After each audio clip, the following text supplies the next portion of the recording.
What's up, y'all? It's Kid J, and I got another video for y'all today. Okay, so I'm changing it up a little bit. We're gonna look at some scary stuff. This is a new series for me, top 10 scary stuff.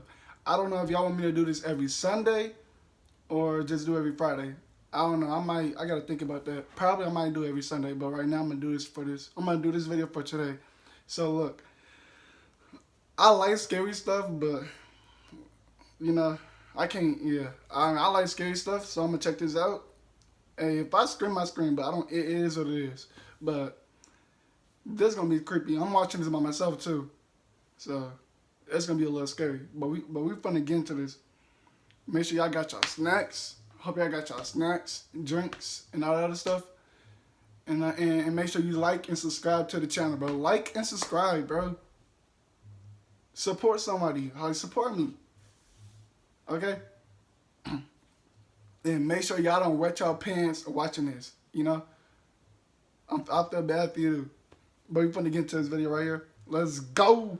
The SCP Foundation is a web-based collective who record and describe creatures and entities that violate natural law. You may have heard of them. Some call it horror, science fiction, or fantasy, but the people who compile the wiki page for this take it very seriously indeed. Fiction or not, when you hear about some of the creatures the SCP has come into contact with, you'll take them seriously too. My name is Danny Burke. Let's get right into the top 10 SCP scariest creatures. They're also referred to as skips, so if you hear me say skip, that. Hey, I gotta tell you something. If the screen recording of the video starts to like lag and stuff, I'm sorry about that. It does that for some reason. I don't really know why, but if you like fast forward in the video a little more, it'll probably like start. You probably would see that, but it may do that. I don't know why. I'm trying to fix that, but the video will still work good after that. That's right, what they are. Starting off at number 10 now, we have SCP-049. This is a humanoid creature, but that's where the similarities with humans end. To the untrained eye, 049 looks like a medieval plague doctor dressed in thick robes and a ceramic mask. These aren't just clothes though, they are actually part of its physical body. They grow out from it. Despite its creepy appearance, it's actually quite cooperative with the Foundation and can speak English or medieval French. However, even the most hospitable skips have their limits, and 049 is no different. It hates pestilence. That's all it ever seems to talk about sometimes. The definition of pestilence is still unknown to this day. 049 sometimes identifies people as having pestilence and begins to get visibly irate around them. If that person is not removed from the area, 049 will attack. It kills by one touch. One touch from 049 will kill any living thing that it wants. All biological functions just seem to shut down. 049 seems to be frustrated and remorseful after the killing, especially if it feels the pestilence has somehow survived. It will then perform a crude surgery on the corpse using strange tools from a black doctor's bag it carries with it everywhere. It will then reanimate the corpse, although it won't be the same person as before, retaining only basic motor skills. 049 can then instruct them to do its bidding, even to attack others affected with pestilence. 049 has often referred to these zombie-like servants as being cured of the pestilence. I guess we should all hope that we don't have pestilence, but until we learn what like 049 actually means by that, he's like a doctor or something? Is in danger of being cured. I don't got the, Next, at number 9 now, we have SCP-096. This skip is kept in an airtight steel cube at the Foundation. I think that sets the tone quite well. Because of the high security around 096, not much is known about it other than it's very dangerous. Bro, what is that? A humanoid creature measuring approximately 7 feet 8 inches tall. It has very little muscle mass, possibly from malnutrition. 7'8"? At this point, who is Taco Fall? What the? What is that? Looking creature. Its arms are grossly out of proportion with the rest of its body. What is that? Its skin is almost translucent without a trace of body hair. That's not even the scariest part though. Get this, if a person sees the face of 096, they will be attacked and killed within 2 minutes. Always. You don't even have to see it in person. You can be looking at a picture of 096. It will still somehow know you've seen its face and it will find you and kill you. That's why they keep it in the steel cube at the Foundation. They just need to make sure. But didn't he just show us a picture? Next up at number 8 now, we have SCP-1471. But didn't he just show us a picture? Is an app. Yeah, it's not actually a physical entity. It's a 9.8 megabyte phone app that appears in phones. I'm not gonna lie. It bypasses all security measures, and now. once it's installed by the user, it cannot be removed. No icons are shown on the phone, making the user wonder if they even installed it in the first place. 1471 will then begin to send images to the user every few hours. All of them will include the physical version of 1471, a large humanoid figure with a canine-like skull and black hair. Perhaps the creepiest bro, thing I'm about paranoid these images, right now, though, bro. is that 1471 will always appear in settings that the user knows from their own life. If the user does not stop using the app after seeing the images within the first 90 hours of exposure, 1471 will begin appearing in their real life, always in the corner of their eye, sometimes even trying to communicate with them. Next up at number 7 now, we have SCP-173.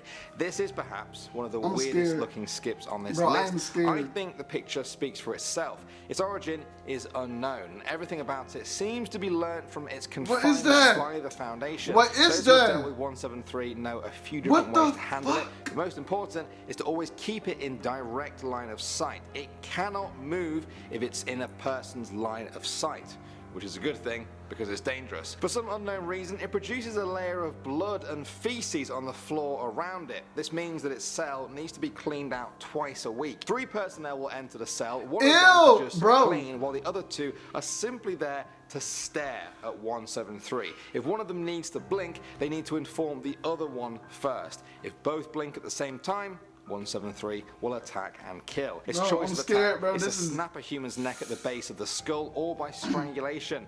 I guess we should all practice not blinking then. I just blinked. Moving on to number 6 now, we have SCP-682.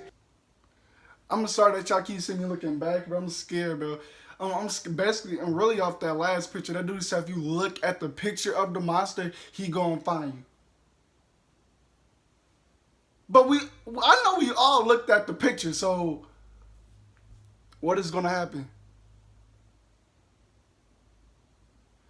What if you really pop up? I'm scared. I'm gonna just continue the video. The entry for this skip simply starts with SCP-682 must be destroyed as soon as possible. Yeah, it's a serious one. Despite the calls for it to be destroyed as soon as possible, there is actually no known way to destroy this entity. It is beyond the powers of the Foundation. They only know how. I think I'm gonna go to sleep with the lights on tonight. I'm going to sleep with the lights on.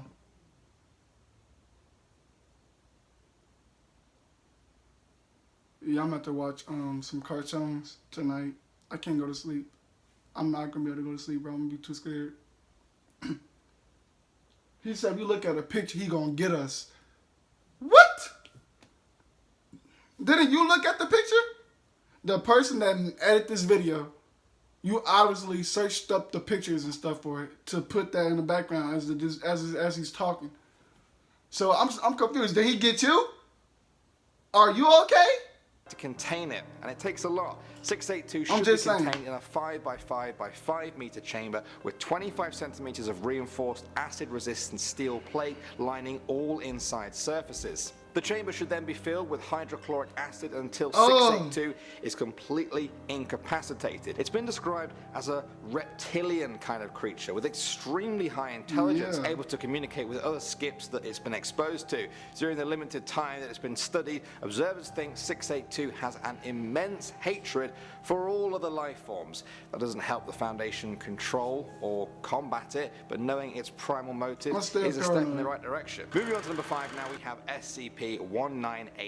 1981 is an old Betamax tape. On the side of it is written, Ronald Reagan cut up while talking. The film on the tape appears to be a homemade recording of former US President Ronald Reagan delivering his evil empire speech to a group of evangelicals in 1983. Nothing seems out of the ordinary until about 1 minute and 10 seconds in. Then the speech begins to deviate heavily until it becomes unrecognizable as the speech everyone has on record. At 5 minutes in, wounds can be seen slowly appearing on the president's face. Despite the severity of the laceration, operations, the president continues to give his speech until either his vocal cords are severed or the tape degrades into static around the 22-minute mark. Here's where it gets even weirder though. Rewinding 181 and watching it from the start changes the speech that Ronald Reagan is giving. The topics vary with each new speech, although they often focus on torture, child abuse, and ritual sacrifice. Sometimes a black figure with robes on appears near Reagan, often referred to as SCP-1981.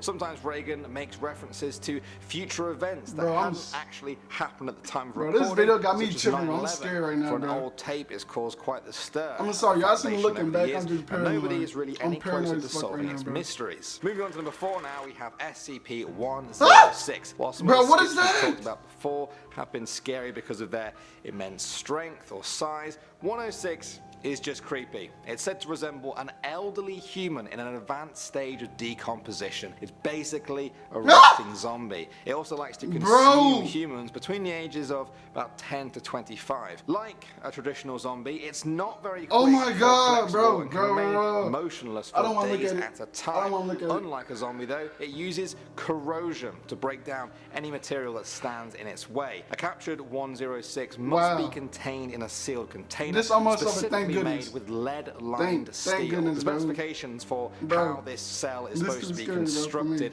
are possibly the most technical I've seen. There are detailed instructions on materials, layers, and space between them. There is a reason for this though. Research and observation.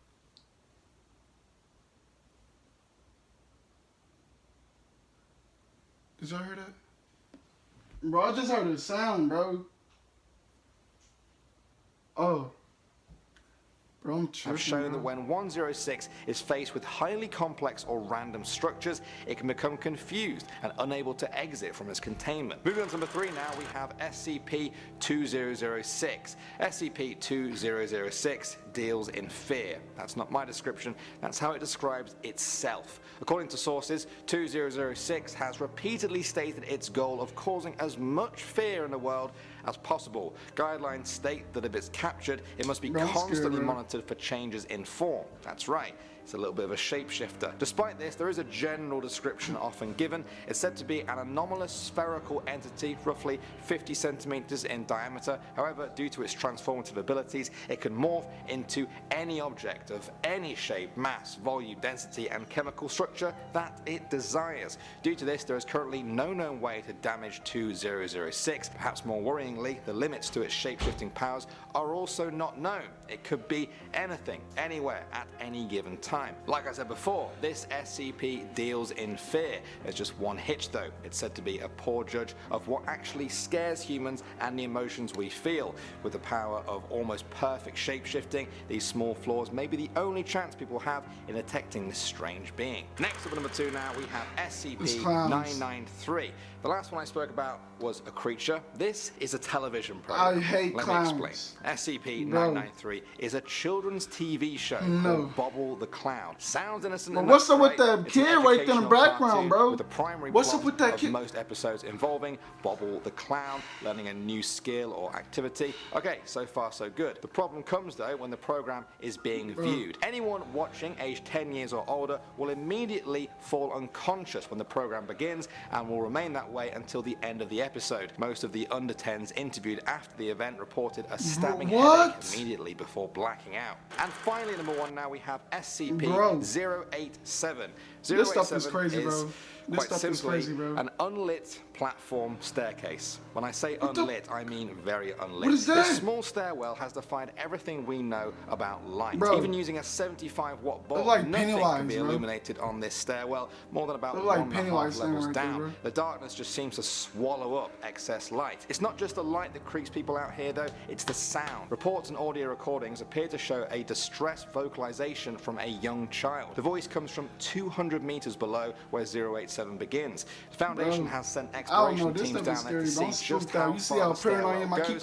It descended in the pitch black darkness, and the stairs just never seem to end. The teams descend both beyond the possible structure of the building and its geological surroundings. The child's voice always remains 200 meters below them too. They never get any closer. Also, on each of these expeditions, the teams were met with a strange face with no pupils, nose, or mouth. It appears for a moment before disappearing back into the darkness. It's almost the Foundation patient knows nothing more but suspects it is not the source of the child's voice from the depths. Honestly, that's one of the most fun videos I've done in a while. I've never begged you guys for a part 2. Let me know if y'all want a part 2. Usually the other way I might around. do it. Please, let's do a part 2. Just tell me you like this one. Also, let me know your suggestions for any other videos. Thanks for watching, as always. My name is Danny Burke, and I'll see you all in the next video.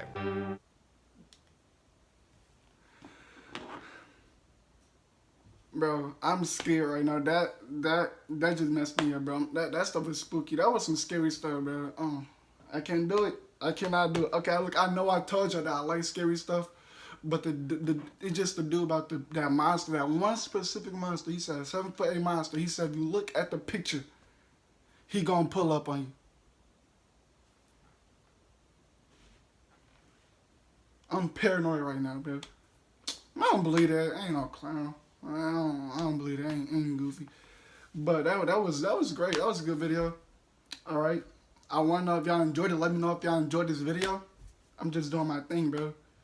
But if y'all want me to continue this series, I'm gonna need to be notified. Y'all gonna have to let me know what's up. You know what I mean? Okay. Make sure you like and subscribe to I can't even talk. Make sure you like and subscribe to my channel. You know what I mean? Like the video, subscribe to the channel. And I'm going to see y'all on the next one. Peace.